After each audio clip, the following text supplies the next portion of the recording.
Today we're looking at the Canon 40mm f2.8 prime lens. This is one of Canon's least expensive prime lenses and is one of Canon's newer stepper motor powered lenses. So let's first take a quick look around the lens. For starters, this is an extremely compact prime lens, and you can see just how compact the lens is when compared to the 18 to 55mm standard Canon kit lens or even its less expensive cousin, the 50mm f1.8. This compactness also has the effect of reducing the weight and size of your camera setup, and this is very important if portability is something you really value. The lens body is mostly made from metal with bits of plastic for things such as the focus ring and the front cover. It's built very sturdily, so the lens will hold up to some very heavy professional use. The outer body has a switch that lets you switch between auto and manual focus, and a red alignment dot that allows you to correctly align and mount the lens. Now this is an EF mount lens, so it'll work with any Canon EOS camera, whether APS-C sized or full frame. And this is really helpful if you intend to upgrade to a different Canon camera body in the future. The focus ring is very smooth and allows fine adjustment when focusing manually. However, that can be a bit of a disadvantage too. The sharpest focus sometimes becomes very hard to determine, and this is especially so when focusing on subjects in the live view mode.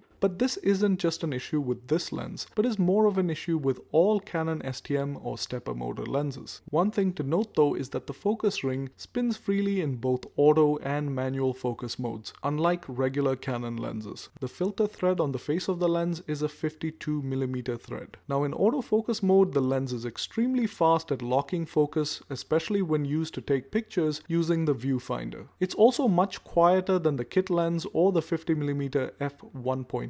We've taken a few test pictures so you can see how the camera performs when paired to the Canon T4i.